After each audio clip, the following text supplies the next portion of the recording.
નમસ્કાર મિત્રો, આપની સામે એક સરસ ટોપિક લઈને આવ્યો છું. ખાસ કરીને આજના અત્યારના વર્તમાન સમયની એક વિકટ સમસ્યા ગણાવી શકાય, પરિસ્થિતિ ગણાવી શકાય. નાનપણથી માંડીને એટલે કે નાના બાળકોથી માંડીને મોટા વ્યક્તિ સુધી ની આ સમસ્યા છે. ખાસ કરીને ઘણી વખત સોશિયલ મીડિયા ઉપર ઘણા બધા બાળકો છે, ઘણી બધી વ્યક્તિઓ છે, મંડાઈ રહ્યા હોય છે. એ માટેનો ખાસ વિષય લઈને આવ્યો છું. અને એ વિષયમાં તમે માત્ર 5 મિનિટ માટે ઇન્સ્ટાગ્રામ, યુટ્યુબ ખોલો છો અને ખબર પડે ત્યારે 45 મિનિટ પસાર થઈ ગઈ હોય. આવું કેમ બને છે? આવો પ્રશ્ન આપણા મગજમાં ક્યારેય આવતો નથી, પરંતુ સમય પસાર થઈ જાય છે. તો સોશિયલ મીડિયાની અંદર ખાસ કરીને કેટલીક કોમેન્ટ્સ, લાઇક્સ, નવી પોસ્ટ, આ બધી અણધારી ક્ષણો દરમિયાન ડોપામાઇન મુક્ત કરીને મગજની રિવોર્ડ સિસ્ટમને ટ્રિગર કરે છે. તો આ એક વસ્તુ છે, એ વ્યક્તિએ વિચારવા જેવી છે. ઘણી બધી નુકસાન કરતા છે. કામ કરીએ ત્યારે અને કામ ન કરીએ ત્યારે પણ આ વસ્તુ ખાસ કરીને વિચારવા જેવી ખરી. તો ડોપામાઇન અને એન્ડ સોશિયલ મીડિયા, આ વિશે મારે તમને આજે વાત કરવાની છે. બહુ મજાની વાત છે. ઘણા બધા મગજના ડૉક્ટરો, જે ન્યુરોલોજિસ્ટ છે, એ ન્યુરોલોજિસ્ટોએ ઘણું બધું કહ્યું છે, પરંતુ હું અહીંયા શોર્ટમાં એક શિક્ષક તરીકે શું કરવું જોઈએ અથવા એક વાલી તરીકે શું કરવું જોઈએ, આ વસ્તુ કેમ ઉત્પન્ન થાય છે, એ વિશે ટૂંકમાં શોર્ટમાં આપને માહિતી આપીશ. તો એ વાતને આગળ વધારીએ આપણે.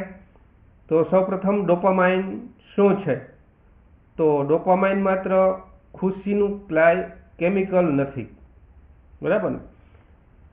ડોપામાઇન છે એ ખુશીનું કેમિકલ નથી. તે મગજની મોટિવેશન, રિવોર્ડ અને લર્નિંગ સિસ્ટમમાં મહત્વની ભૂમિકા ભજવે છે. હેપીનેસ, આપણને કોઈ પણ વસ્તુ, કોઈ વિડીયો, કોઈ વસ્તુ જોઈએ છે મીડિયામાં, મોબાઈલમાં, ત્યારે આપણે હેપીનેસ છીએ, ખુશ છીએ એવું ફીલ થાય, ગુડ ફીલ થાય છે. પરંતુ હકીકતમાં એવું નથી. સરળ ભાષામાં કંઈક રસપ્રદ મળવાની અપેક્ષા આપણને હંમેશા રહ્યા કરે છે. એના પ્રત્યે આપણું ધ્યાન કેન્દ્રિત થાય છે, આકર્ષાય છે, અને ફરીથી તે જ અનુભવ મેળવવાની ઈચ્છા જાગૃત થાય છે.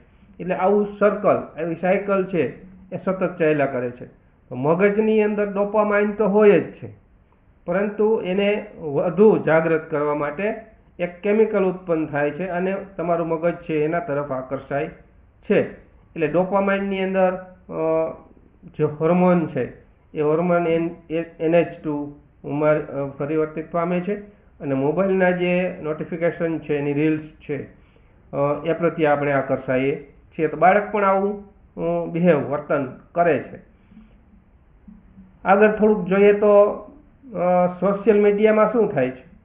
તો સોશિયલ મીડિયા આપણને સતત નાના રિવોર્ડ આપે છે.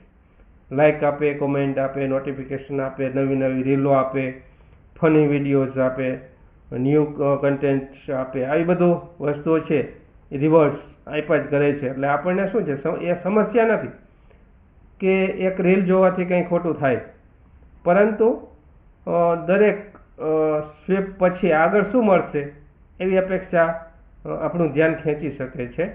એટલે સોશિયલ મીડિયાની અંદર આવું એક સતત વળગણ બાળકને, વ્યક્તિને થાય છે.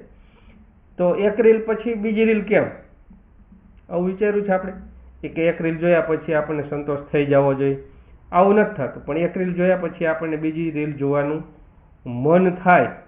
તો એ રસપ્રદ બાબત એ છે કે રિવોર્ડ ક્યારે મળશે તે નક્કી નથી, બરાબર ને? એટલે કામ કરતા હોઈએ છીએ, પણ ફળ ક્યારે મળે એનું કાંઈ નક્કી નથી.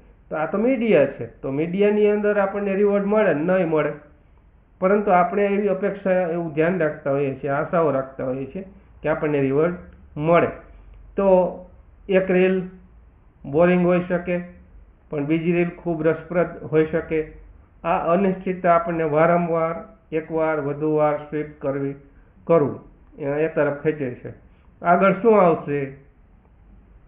ખૂબ જ સ્ક્રોલિંગ ચાલુ રાખી શકે છે.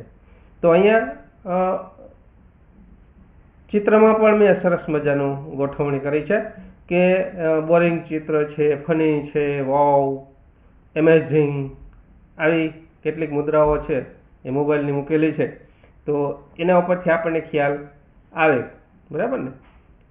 તો દરેક સ્વીપ પછી નવો અનુભવ અને અનિશ્ચિતતા આપણને વધુ જોવા માટે પ્રેરિત કરે છે. તો વિદ્યાર્થીઓ ઉપર આની શું અસર થાય?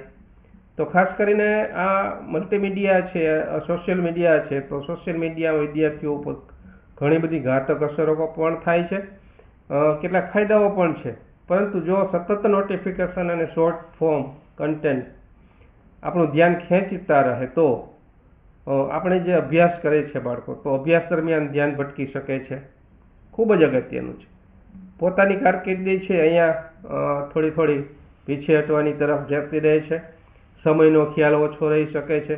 આપણને ખ્યાલ જ હોતો નથી. મોબાઈલમાં એક વખત આપણે ઘૂસી ગયા પછી આપણને ખ્યાલ હોતો નથી કે આપણે કેટલો સમય વિતાવ્યો. તો સમયનો ખ્યાલ નથી રહેતો અથવા ઓછો રહી શકે.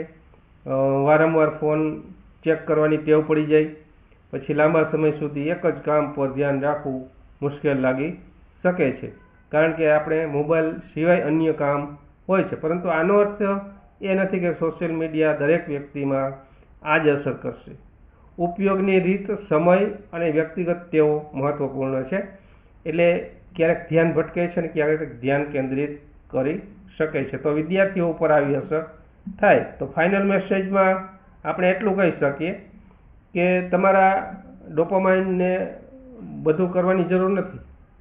તમારા એટેન્શનને ટ્રેન કરવાની જરૂર છે. એટલે કે ડોપામાઇન છે એ આપણને નિયંત્રિત કરે છે, પરંતુ આપણે એને નિયંત્રિત કરવાની વાત છે. તો નોટિફિકેશન ઓછા કરવા, સ્ક્રોલિંગ માટે સમય નક્કી કરો, સ્ટડી સમયે ફોન દૂર રાખો.